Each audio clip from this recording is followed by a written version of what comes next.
Standard American meals, rich in processed junk and meat and dairy, lead to exaggerated spikes in sugar and fat in the blood.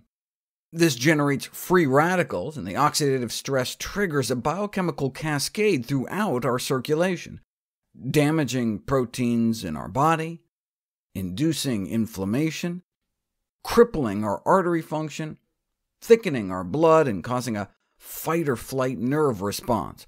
This all happens within just 1, 2, 3, 4 hours after eating a meal. Worried about inflammation within your body? Well, one lousy breakfast could double your C-reactive protein levels before it's even lunchtime.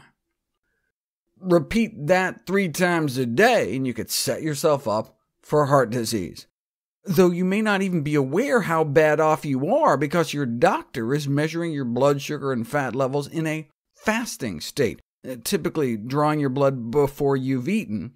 But what happens after a meal may be a stronger predictor of heart attacks and strokes, which makes sense, since this is where most of us live our lives, in a fed state. And not just in diabetics. If you follow non-diabetic women with heart disease, but normal fasting blood sugar, how high their blood sugar spikes after chugging some sugar water appears to determine how fast their arteries continue to clog up. Perhaps because the higher the blood sugar spike, the more free radicals are produced. So what are some dietary strategies to improve the situation?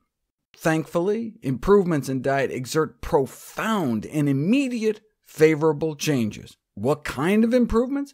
Specifically, a diet high in antioxidant, anti-inflammatory whole plant foods, minimally processed, high-fiber, plant-based foods such as vegetables and fruits, whole grains, beans, and nuts will markedly blunt the after-meal increases in sugar, fat, and inflammation. What if you really wanted to eat some Wonder Bread, though? In less than an hour, you'd get a big spike in blood sugar, but if you smeared it with almond butter, what would happen? Adding about 1/3 of a cup of almonds to the same amount of Wonder Bread significantly blunts the blood sugar spike. But wait, wouldn't any low-carb food help? I mean, why add almond butter when you can make a bologna sandwich? Well, first of all, plant-based foods have the antioxidants to wipe out any excess free radicals. So not only can nuts blunt blood sugar spikes, but oxidative damage as well, and blunt insulin spikes too. Adding nuts to a meal not only calms blood sugar levels, but also calms insulin levels. And now you're thinking, well, duh, less sugar means less insulin, but that's not what happens with low-carb animal foods.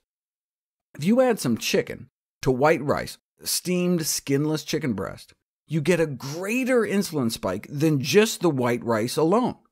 So adding the low-carb plant food made things better, but adding the low-carb animal food made things worse. Same thing with adding chicken breast to mashed potatoes, a higher insulin spike with the added animal protein. Same thing with animal fat. Add some butter to a meal and get a dramatically higher insulin spike to some sugar. If you add butter and cheese to white bread, white potatoes, white spaghetti, or white rice, you can sometimes even double the insulin. Whereas if you add a half an avocado to a meal, instead of worsening, the insulin response improves, as it does with the main whole plant food source of fat, nuts. What if instead of nut butter on your Wonder Bread, you used an all-fruit strawberry jam? We'll find out next.